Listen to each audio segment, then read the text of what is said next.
That has nothing to do with my prophet.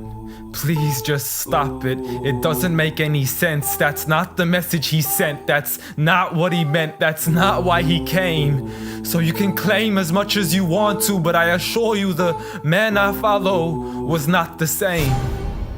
See, I know a man who forbade the cutting down of a plant, who even spoke against those who had burnt an ant. So why is it that I simply can't understand how we claim to follow the same man? I mean, I know a man who forbade us from harming the innocent, saying he who does so would not only be prohibited from paradise, but he would not even smell its scent. So please tell me how what you're doing has anything to do with the message that he sent.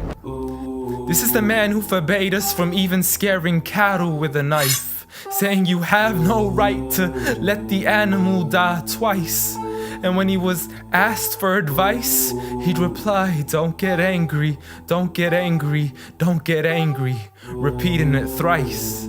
See, I know a man who called to patience first, even to those who had treated him the worst. And when he was asked to invoke Allah's wrath, he said, I was not sent to curse, but rather as a mercy to the earth. Matter of fact, the entire universe, meaning everything that was made. See, this is a man whom the clouds would rush to shade, a man to whom the trees would sway and the birds would flock to seek his aid. For they knew he was a man of justice, a man who would never betray, a man who could be trusted even by those who had wanted him slain. See, Anas bin Malik served him for 10 years and not once had he heard him complain.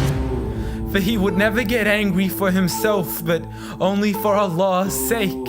And he never responded to evil with evil, but rather he pardoned and forgave. For had he been harsh-hearted, the people would have ran away.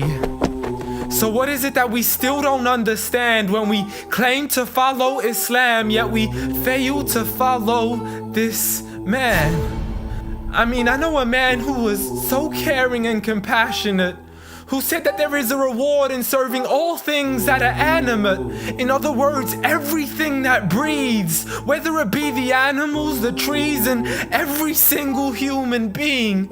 I mean, if Allah called him Rahmatan lil Alameen, how dare you call him anything else that contravenes? See, this is a man who said that the Muslim was he who is soft, simple, and lenient. A man who taught us himself to be cautious from falling into extremism. See, he was never given two choices except he chose that which was easiest. Not for himself, but for his people and their convenience.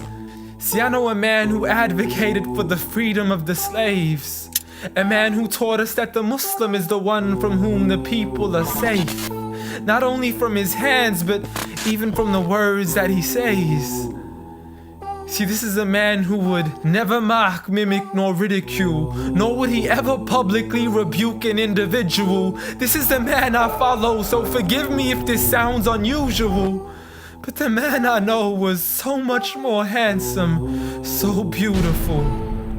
A man who taught kindness to the neighbors, who taught us to serve others without expecting back any favors, to spread peace to those we know and even to the strangers, to walk with humility and to simply ignore the haters. But nevertheless, I know a man who still taught us to stand up for the oppressed, from the men, women, and children who call out to us in distress. I know a man who taught us to fight for these people, but by no means does this mean we have the right to transgress. For those who oppress have nothing to do with his name. So you can say what you wish to say and continue to defame his name, but at the end of the day, I assure you, the man I follow was not the same. Muhammad sallallahu alayhi wa sallam.